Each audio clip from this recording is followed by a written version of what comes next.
ఏదో అనుకుంటే ఇంకేదో అవుతోంది. కడుపు చించుకుంటే కాళ్ళ మీద పడేలా ఉంది. కొత్త నాయకత్వాన్ని పెంచి పోషించాలనుకుంటే కాంగ్రెస్ లో సరికొత్త సంక్షోభం మొదలైంది. ఫిరాయింపుల పర్వంతో బలపడే సంగతి దేవుడెరుగు. కొంప కొల్లేరయ్యేలా ఉంది. కీచులాటలతో పార్టీ రోడ్డున పడుతోంది. పార్టీతో దశాబ్దాల అనుబంధం ఉన్న సీనియర్ నిష్క్రమణ కొత్త ప్రశ్నలు లేవనెత్తుతోంది. ఇది ఆయనతోనే ఆగుతుందా, డైలీ సీరియల్లా సాగుతుందా?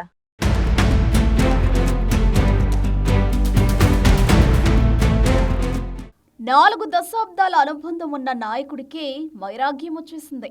ఢిల్లీ నాయకత్వానికి సన్నిహితుడైన నాయకుడే కాంగ్రెస్ కి పోయే కాలం వచ్చిందని శాపనార్థాలు పెడుతున్నారు. కాంగ్రెస్ పాలనపై ప్రజలు అప్పుడే విసిగిపోయారని చెప్తున్నారు. ఇన్నేళ్లు తిట్టిపోసిన పార్టీ గూటికి చేరిపోయారు. కాంగ్రెస్ నుంచి జగిత్యాల సీనియర్ జీవన్ రెడ్డి నిష్క్రమణ పార్టీలో ఎన్నో ప్రశ్నలు లేవనెత్తుతోంది. పోతే పోనీ అనుకునేంత చిన్న లీడర్ కాదు జీవన్ రెడ్డి. సోనియాకు, రాహుల్ గాంధీతో కూడా సాన్నిహిత్యమున్న సీనియర్. అవకాశవాదంతో ఎందరో నాయకులు కాంగ్రెస్ ని వీడినా పార్టీ జెండా నీడనే ఉన్న నిఖాసైన నాయకుడు. అలాంటి నాయకుడే పార్టీని వీడడం కాంగ్రెస్ పాత తరానికి మింగుడు పడ్డం లేదు.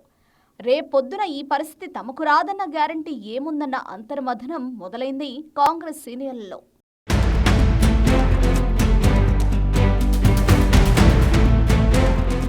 జీవన్ రెడ్డికి రాజకీయం వ్యాపారం కాదు, ప్రజలతో ముడిపడ్డ అనుబంధం. అందుకే ఆయన రాజీనామా కాంగ్రెస్ ని ఇంతలా కుదిపేస్తోంది. ఓ సీనియర్ ని అవమానాల పాలు చేసిన కాంగ్రెస్ స్ట్రాటజీ విమర్శల పాలవుతుంది. బోటాబోటీ మెజారిటీతో తెలంగాణలో అధికారంలోకి వచ్చింది కాంగ్రెస్. ఈ మహాసముద్రంలో ఈదడం అంత తేలిక కాదని డక్కా ముక్కీలు తిన్న రేవంత్ రెడ్డికి బాగా తెలుసు. అందుకే సీఎం సీట్లో కూర్చోగానే తనదైన వ్యూహంతో ముందుకెళ్లారు. తన సీటుకు ఎవరూ ఎసరు పెట్టకుండా ఫిరాయింపులను ప్రోత్సహించారు. 10 మంది బీఆర్ఎస్ ఎమ్మెల్యేలకు కాంగ్రెస్ కండువా కప్పారు.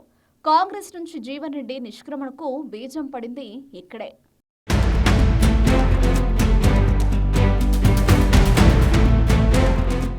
జగిత్యాలలో గెలిచినా ఓడినా కాంగ్రెస్ కి ఎన్నో ఏళ్లుగా జీవన్ రెడ్డి పెద్ద దిక్కు.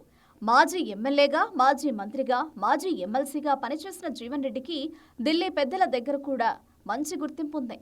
గత పార్లమెంట్ ఎన్నికల్లో అధిష్టానం ఆదేశాలను శిరసావహించి నిజామాబాద్ నుంచి పోటీ చేసిన నాయకుడు ఆయన. విపక్షంలో ఉన్నప్పుడే రాజీ పడకుండా పోరాడిన జీవన్ రెడ్డి తమ ప్రభుత్వం అధికారంలో ఉండగా పార్టీని వీడాల్సి వచ్చింది.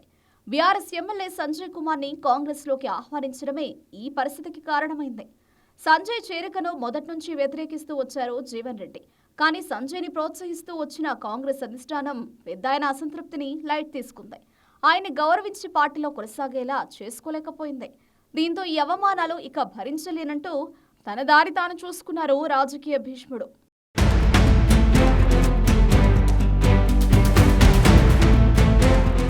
ఓవైపు బీఆర్ఎస్, మరోవైపు బీజేపీ. సొంత పార్టీ ఎమ్మెల్యేలు ఎవరైనా తోక జాడిస్తే ప్రభుత్వం మనుగడ కష్టమైపోతుంది. అందుకే తన నాయకత్వాన్ని మరింత పటిష్టం చేసుకునేందుకు ఫిరాయింపుల్ని ప్రోత్సహించారు రేవంత్ రెడ్డి. 10 మంది ఎమ్మెల్యేలను కాంగ్రెస్లోకి ఆహ్వానించారు.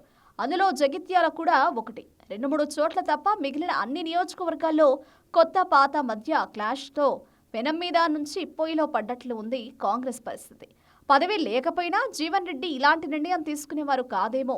కొత్తగా పార్టీలోకి వచ్చిన సంజయ్ని అందలమెక్కించి తనను నిర్లక్ష్యం చేయడాన్ని ఆయన తట్టుకోలేకపోయారు. మిగిలిన నియోజకవర్గాల్లో కూడా దాదాపుగా ఇలాంటి పరిస్థితే ఉంది. జీవన్ రెడ్డి దారిలోనే ఇంకొందరు నడిస్తే కాంగ్రెస్ కి కొత్త కష్టాలు తప్పేలా లేవు.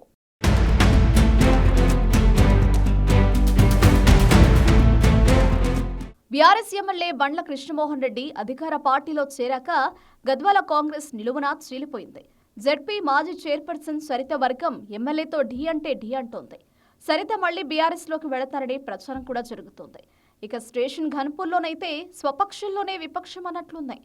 కడియం శ్రీహరి చేరికతో కాంగ్రెస్లోని పాత నేతలంతా రగిలిపోతున్నారు. టైం కోసం వేచి చూస్తోంది స్టేషన్ ఘన్పూర్ కాంగ్రెస్లోని ఇందిరవర్గం. పోచారం శ్రీనివాసరెడ్డి చేరిక బాన్సువాడ కాంగ్రెస్లో కుంపట్లు రాజేసింది. ఎల్లారెడ్డి వదిలి బాన్సువాడ నుంచి పోటీ చేసిన ఏనుగు రవీందర్ రెడ్డి కూడా కాంగ్రెస్ అధిష్టానంపై అసంతృప్తితో రగిలిపోతున్నారు. ఇక పటాన్చెరు కాంగ్రెస్ చీలికలు పీలికలై చివరికి పార్టీలో చేరిన ఎమ్మెల్యే గూడెం మహిపాల్ రెడ్డి యూటర్న్ తీసుకున్నారు.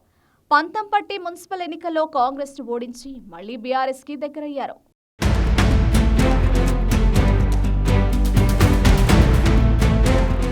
ఖైరతాబాద్ లో దానంకి పెద్దపీట వేయగానే దాసోజు శ్రవణ్ కాంగ్రెస్ కి దూరమై బీఆర్ఎస్ లో మళ్లీ కీలకంగా మారారు. ఎస్టీ రిజర్వ్డ్ భద్రాచలంలోనూ తెల్లం వెంకట్రావు చేరికను బోదెం వీరయ్య లాంటి సీనియర్లు ఇప్పటికీ జీర్ణించుకోలేకపోతున్నారు. దాని ప్రభావం అక్కడ పార్టీపై పడుతుంది.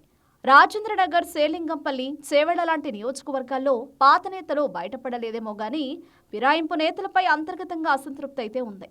పాత వారికి గుర్తింపు లేకపోగా కొత్త వారికి సీఎం ఆఫీసుతో నేరుగా సంబంధాలు ఉండడంతో పాత వారికి పార్టీలో ఉండాలో లేదో తేల్చుకోలేని పరిస్థితి ఉంది. వారు రేవంత్ మద్దతుదారులుగా ఉంటే పాత నేతలు పార్టీలో ఎవరిని ఆశ్రయించాలో తెలియని గందరగోళం కనిపిస్తోంది.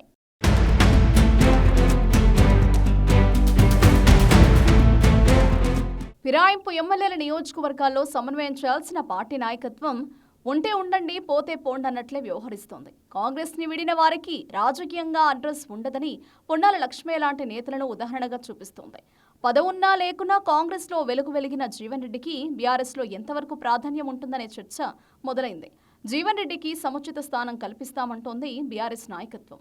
గతంలో కేకేకిచ్చిన ప్రాధాన్యాన్ని జీవన్ రెడ్డికి ఇవ్వాలని ఆలోచనతో ఉంది. అయితే జగిత్యాల నుంచి స్థానిక సంస్థల ఎమ్మెల్సీగా వ్యవహరిస్తున్న ఎల్ రమణ లాంటి నేతల పరిస్థితి ఏంటన్న ప్రశ్న తెరపైకొస్తోంది. మరోవైపు జీవన్ రెడ్డి నిర్ణయం కాంగ్రెస్ లో తీవ్ర చర్చనీయాంశమవుతోంది. జీవన్ రెడ్డి వెళ్లిపోవడం పార్టీకి మంచిది కాదంటున్నారు జగ్గారెడ్డి లాంటి సీనియర్. అంతర్గతంగా ఏం జరిగిందో ఏఐసీసీ స్థాయిలో పరిశీలిస్తే బాగుండేదంటున్నారు. జీవన్ రెడ్డి పార్టీ మారడానికి కారణాలను బహిరంగంగా చర్చించలేమంటూనే అంతర్గత సమావేశాల్లో దీనిపై ఖచ్చితంగా చర్చిస్తామంటున్నారు. మొత్తానికి ఒకటి కావాలనుకుంటే మరొకటి వదులుకోవాలన్నట్లే ఉంది కాంగ్రెస్ రాజకీయం. జీవన్ రెడ్డి అనుభవంతోనైనా మిగిలిన నియోజకవర్గాల్లో కాంగ్రెస్ జాగ్రత్త పడుతుందో, పొమ్మన లేక కొందరికి పొగబెడుతుందో చూడాలి.